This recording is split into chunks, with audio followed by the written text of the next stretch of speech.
Do you really want to know what happens to the crankcase pressure when you install an oil catch can? If you ever wondered, will my seals blow and there will be oil everywhere coming around, stay tuned and I'll give you an answer to that with my setup on a 1.6 HDI engine, same as, so this is Peugeot partner, same as Citroen Berlingo 1.6 TDCIs, Volvo, Ford and so on. So here is my setup. So this is the intake. I've replaced the original intake with silicone hoses going to the turbo. So I have 4 focus parts from the crankcase breather going to the oil catch can, and this coming back. So it's a closed circuit. So we already have done that with manometer. So check out my video if you want to see that. But this time I decided to do it properly. With a sensor that can measure precisely what the crankcase pressure is inside the engine under load, not just under idle, but under load, comparing with the original and with this new design with the oil catch can. So the short answer to this, so if you don't really want to watch anymore, there is not really any significant difference between the crankcase pressure with the oil catch can versus the original without the oil catch can. So you might want to stop now, but I'll show you proof why, with several graphs and data, why there is not really an increased crankcase pressure with the kind of similar Mann-Hummel Provent 200 oil catch can, or this is kind of a carbon copy. So this is really what I'm using. So if I have a replacement oil filler cap that I've screwed. I have another video how I've done that if you want to search. So that's how it's inside. It's just screwed on the plastic. I've drilled it, put a normal hose, and I'll have another video, but I bought a brand new Bosch DPF sensor. So this really hooks up to the DPF, pre-DPF, and this is after the DPF. So it really measures how much blockage is there in the DPF. Well, my car doesn't really have a DPF, so but I purchased it online. It's pretty cheap. It's an analog sensor, so it's up to 1 bar, from 0 to 1 bar. It can measure negative pressures as well up to a certain point. So I've really hooked up this this differential pressure sensor to the cap, to the oil filler cap, and I have so this is the positive 5 volts, so analog sensor, positive 5 volts ground, and the signal. So this is really fairly long cable that will go inside the car. It will hook up to an Arduino where I can measure how much exactly is the pressure. So here is how I've hooked up the sensor. So this is the oil filler cap with a I don't know, hose, barbed hose, 90-degree brass thing. So you get the hose, and the sensor is hooked up here, so it's kind of away from the engine. It's not too warm and not much air will go around that side. So this is open to measure kind of the atmospheric pressure. Then the cable goes around, so it goes around and goes kind of underneath here and goes inside of the cabin. So here how it goes in the cabin. I haven't really, so basically just slots around this in this gap underneath here, and then goes inside the cabin, so the Arduino will position there. So here is the sensor hooked up to Arduino. So the positive is on 5 volts, the ground is on ground, and A0 for signal. And before going for a test drive to see how this works out, here is how it's on the screen. So this is 0. So currently it's reading about 0 millibars. So this is it. So I'll have a separate video, and I have a description of the sensor, and the code is in the description of the video. So if you really want to do that, go into the description of the video, everything will be there. What do I really expect to happen under load with a crankcase pressure? So let me remove that cover. So this is the rocker cover, and this is the PCV valve or CCV valve or crankcase valve, positive depression regulator, whatever. They're all sorts of names, but it's just, it opens and it goes into the catch can and then goes back and then goes into the turbo. Here's the oil filler cap. So I really have a spare one of these rocker covers just for illustrative purposes. Right, so with the rocker cover the several channels. So this is the oil filler cap here that I've used for the replacement that I've drilled, and I've hooked up the hose so I can measure the crankcase pressure. So there's several gullies inside, so it kind of separates the oil, and then really the pressure comes really out of this hole. Well, not the pressure, but the oil vapors and so on come out of this hole. So inside there is a rubber membrane that kind of goes up and down. That's about it. And there is a small spring inside, and the only connection between this, where the gases come out, and here is only this hole. There is nothing else inside. So there is a small hole, the white bit there, that when the gases kind of hit this rubber, they condense and I dropped it. They condense and dropped in the crankcase, so they drop down in the engine, so the oil, so only gases are supposed to come in. Sometimes there's a lot of oil vapor as well. The purpose of this membrane, really, when the turbo start picking up, so it sucks, well, it sucks air from here, from the air box, from the filter, but it also will suck air from here. That's just how it happens. So what this happens is, when it really picks up, spools up, you don't really want this sucking too much air, otherwise you get all the oil sucked out of the engine. So what this does, there is a kind of a dimple there, presses against the spring and kind of closes, but it doesn't really close completely. So it doesn't really push completely. So there is still some drawing of air. So in that case, when the turbo really picks up, there will be slight negative pressure inside. So the more wide open throttle there is, the more negative pressure there will be, up to a certain degree. This will when this presses down, really limit that. So under idle, so what happens under idle? So under idle, there is not really that much air going inside, not that much air flowing.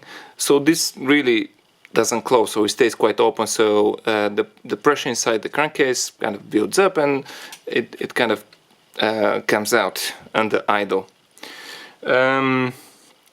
So there will be slightly more positive pressure under idle than when the turbo picks up. So the other setup is, let's say once you have changed to third or whatever, third, and you're really pushing the car up, so there is the turbo will be spooling, so there will be a bit of a negative pressure inside, so we'll pull out a bit of the gases, a bit of the pressure outside. But then you start cruising, let's say in third or a fourth on the motorway, it doesn't really matter where. So you're cruising, so there isn't really that much need for power. So the wastegate of the turbo will slightly close that, so there isn't that much air coming inside here, so there isn't really much air pulling out from here.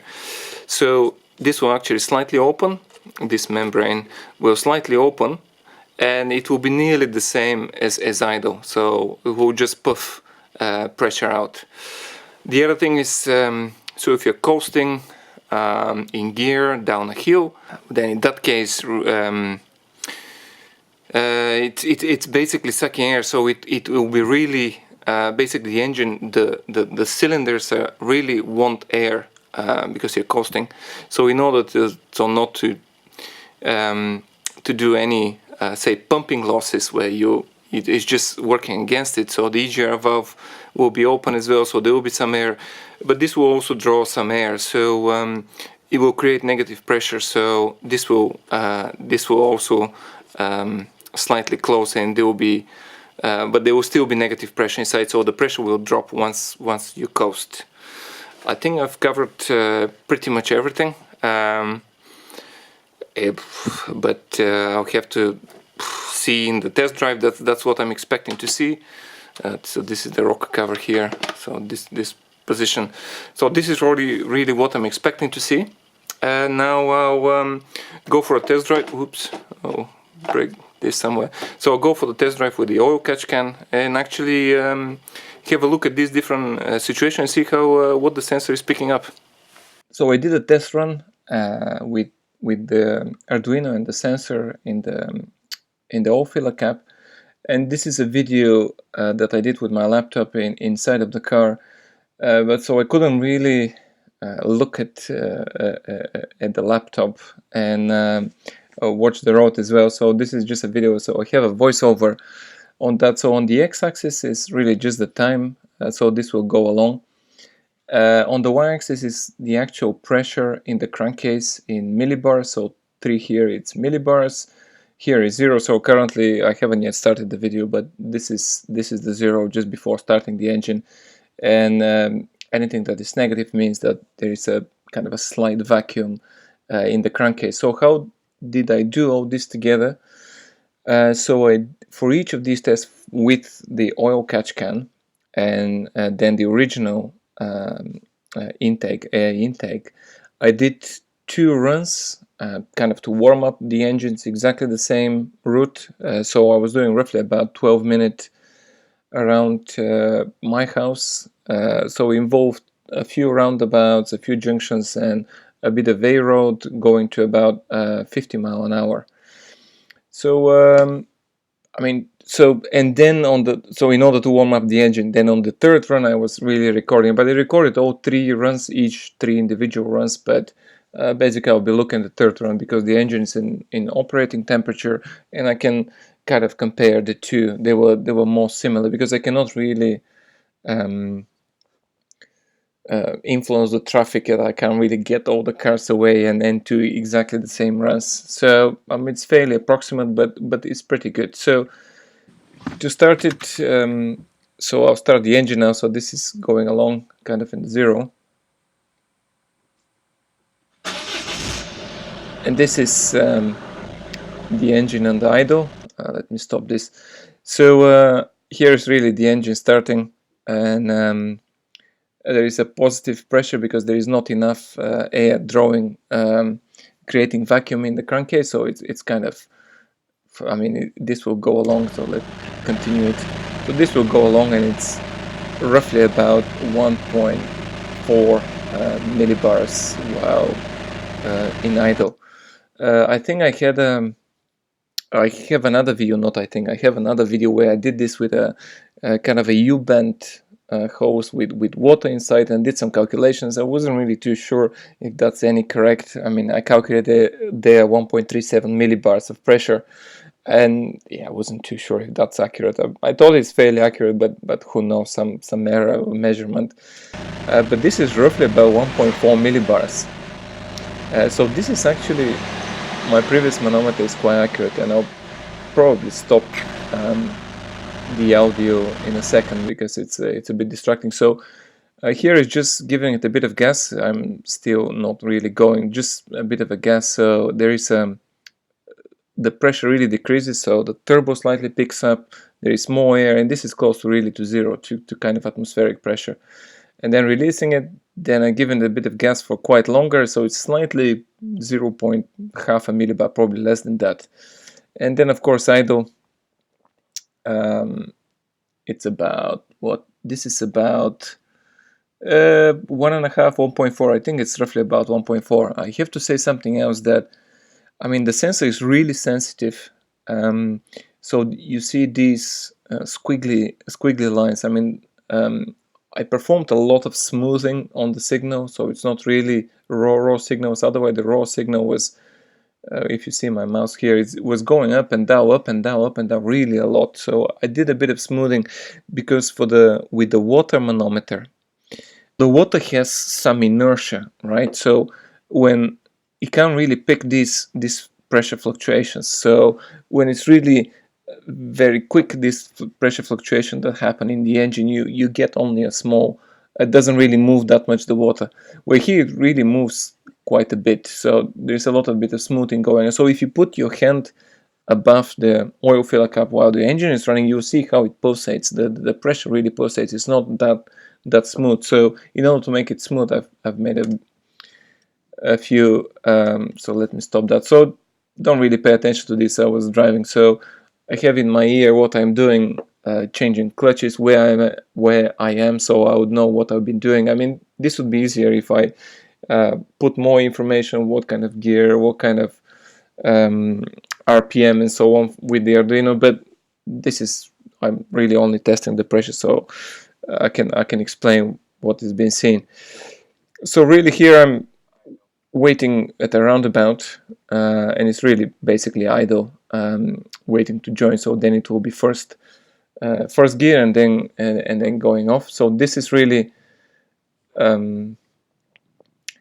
let me see. So this is really first gear. So when you, well, I don't punch it, but you go in first gear, there is a really drop in pressure in the crankcase.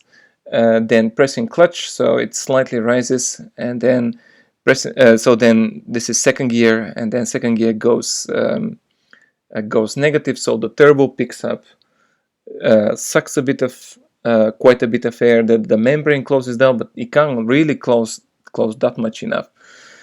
So this is first clutch, second, then clutch, so pressure rising again, then clutch, and then third. So here I'm traveling third, giving a bit of a gas, and then it's actually going a roundabout, and I'm actually traveling. I'm not really doing much. I'm not really applying too much pressure. So it's kind of below the idle, but it's still quite a bit of pressure. So I think here it's clutching going to fourth, and then again this is not really. So this is not really. It's kind of traveling, but not really applying too much.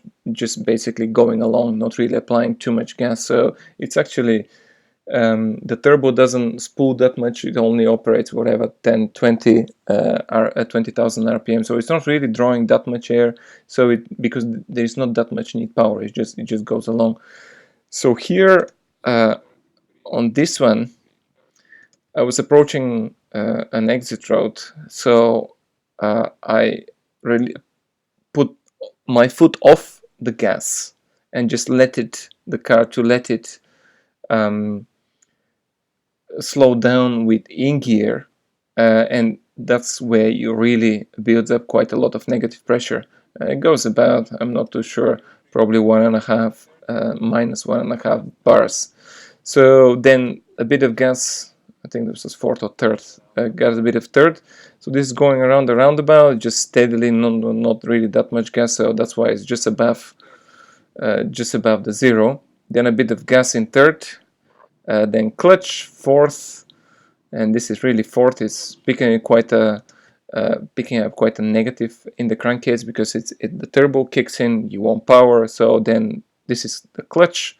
So when you press the clutch, really, then not that much. The turbo spools down, and actually the pressure kind of rises. So then clutch, and then this is fifth. Going fifth, and then I think I'm approaching an exit junction or going into a junction, and then it's basically slowing down the car using fifth gear, and basically there's a negative pressure in the crankcase because there is air going in, so which is sucking, and but then the wastegate really stops kind of for the turbo to run that much because you don't need that much turbo. So there is this air going on, so it's kind of sucking the crankcase. So it's a negative pressure in the crankcase. Then is this clutch, so this is rises up. So this is really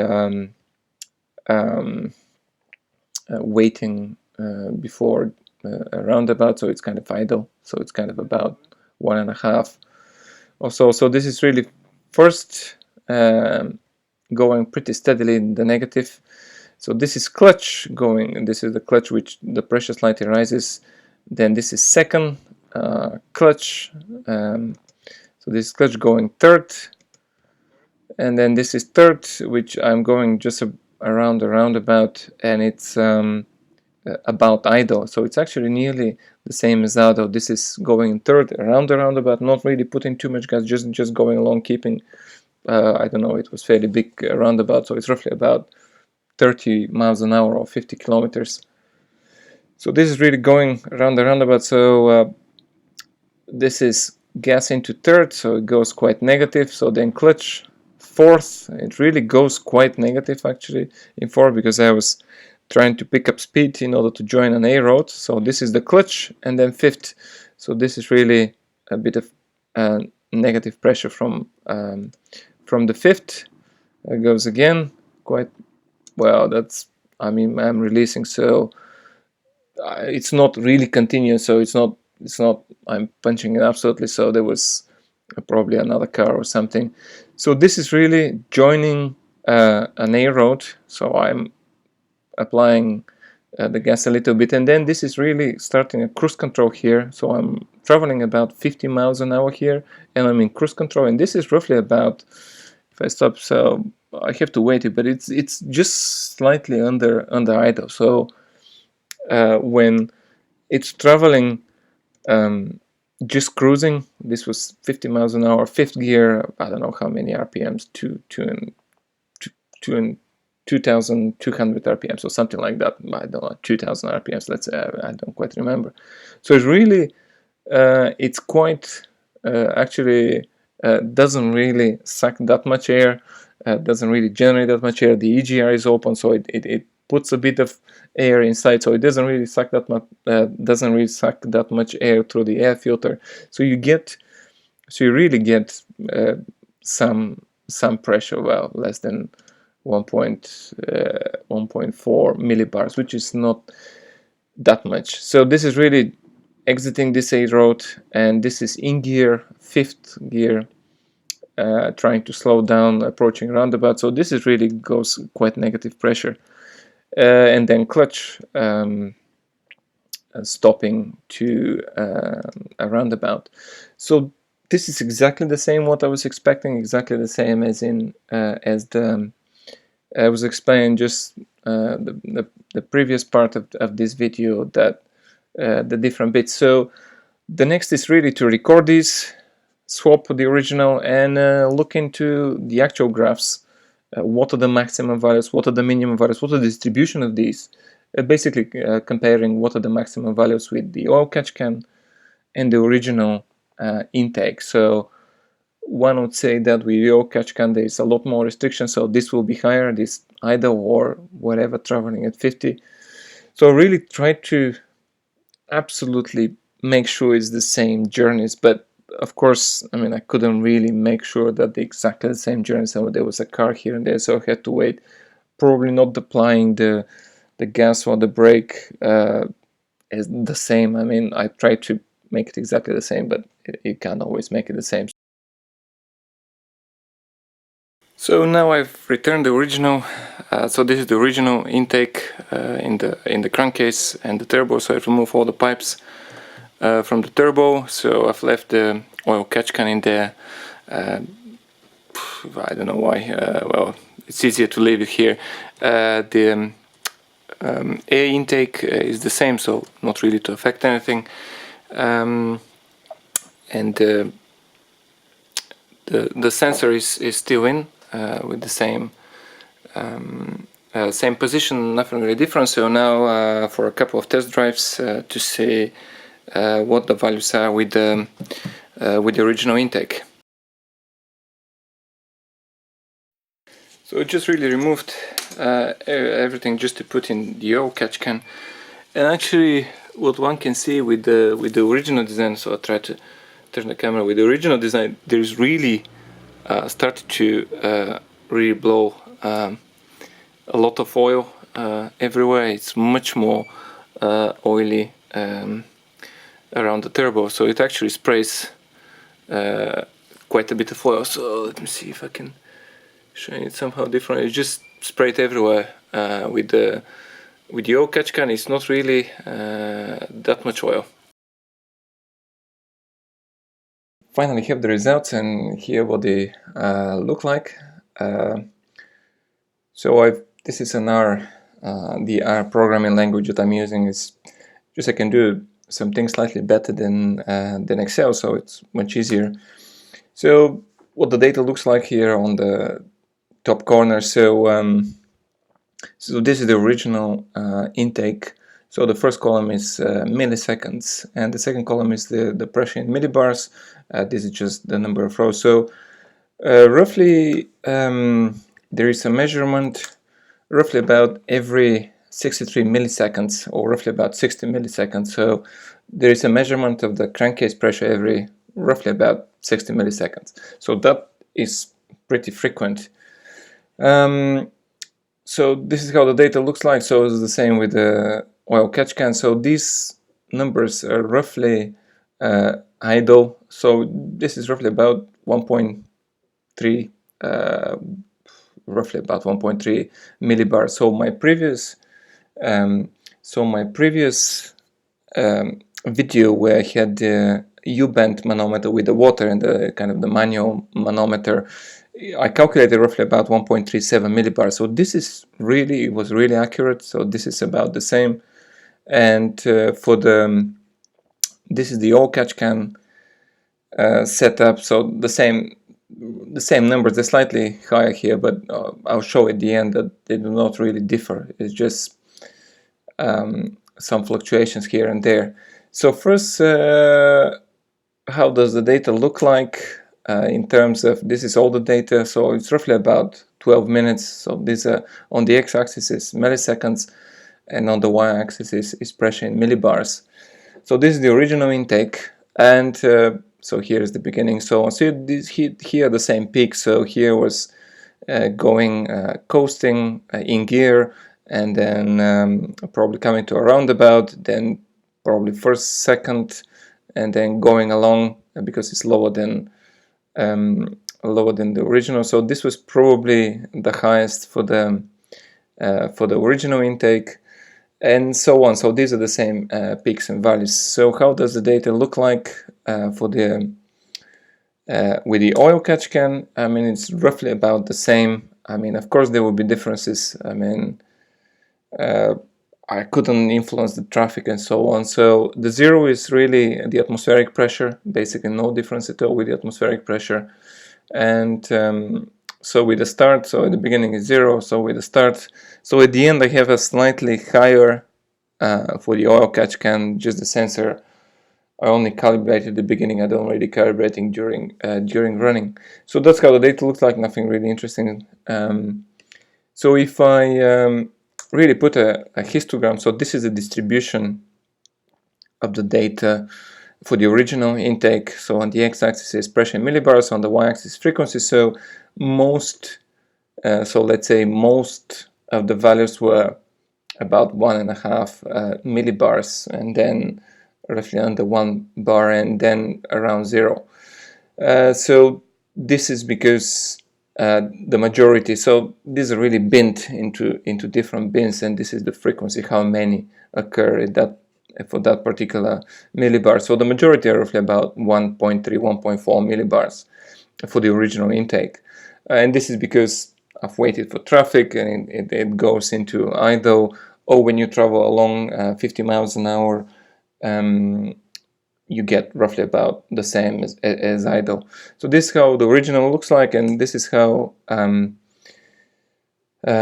oil catch can, pretty much about the same. So it's the same, really the same peaks. So this is the maximum, this is the minimum, so not really that much different. Of course there will be some differences because I cannot influence the traffic and how I try to press the gas pedal as hard as I can. No, the same, not as hard as I can. The same way I was doing for the oil catch can and for the original intake, but well, I can't quite do it that perfect. So this is just a small screenshot between the 4,000 and the 5,000 point. So I was really coasting in gear here, and then probably clutch, and then waiting for roundabout. So then first clutch, second clutch, third, and then going along probably third or fourth, fifth, I'm not too sure. So going along really steadily, it's above atmospheric pressure, so there is a positive pressure, but it's well below the idle. So that's for the original intake. And for the oil catch cans, it's a different. I mean, I couldn't find exactly the same situation. So again, probably first clutch, second, and then probably third or something, and going along with the steady. So this could be clutch as well. I don't quite remember how it is, but that's how the data looks like.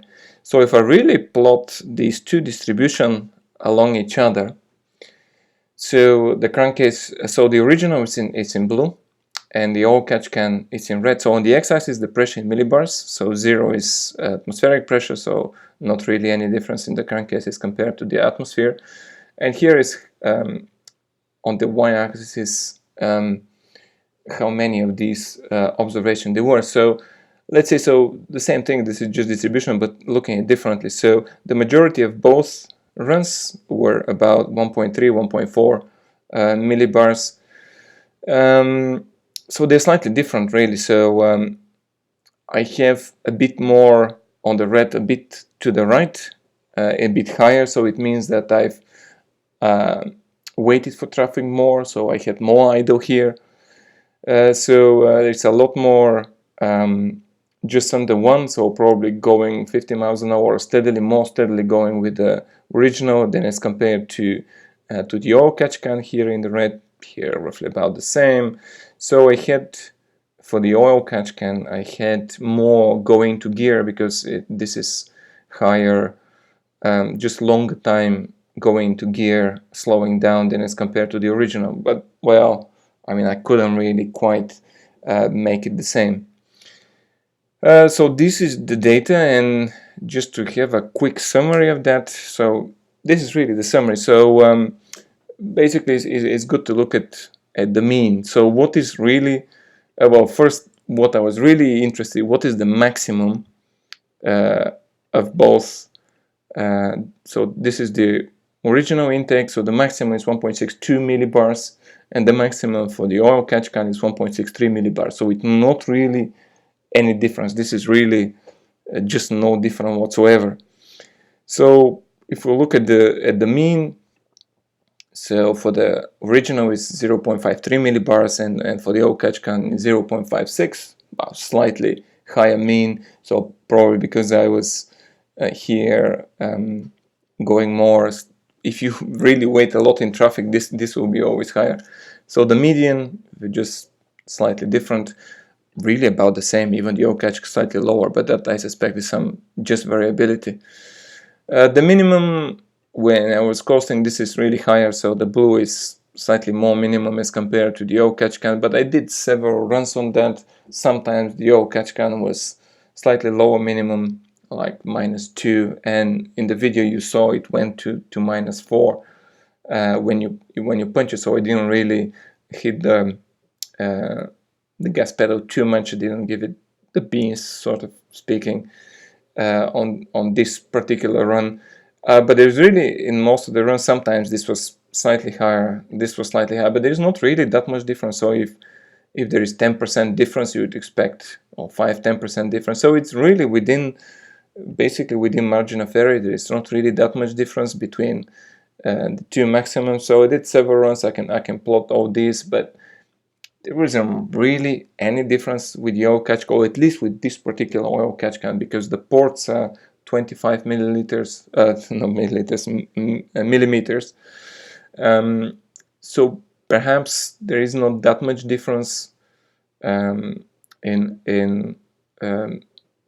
the pressure in the crankcase. So there is really, if you're really worried that your oil catch can installation, you might get sudden increase in crankcase pressure, and then seals get blown and gaskets and oil starts leaking and so on.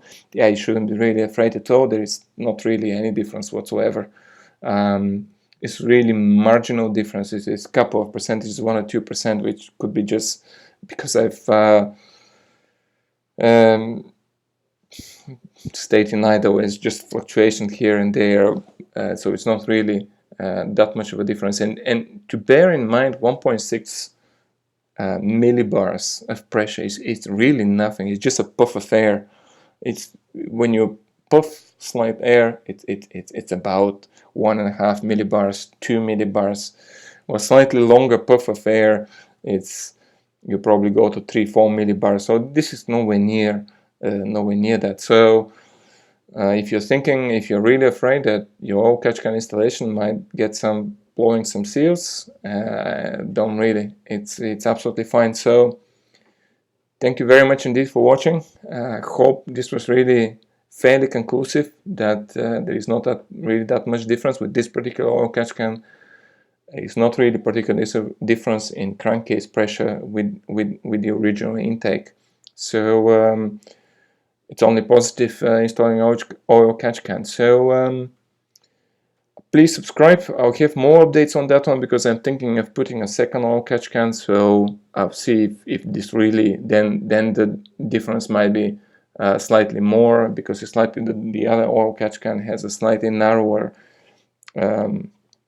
inlet and outlet ports, so it might be a bit more increased. So we have to look at it. So I'll have an update on that. Please subscribe if you want to see more updates, and thank you very much indeed for watching. I really hope that is useful to someone.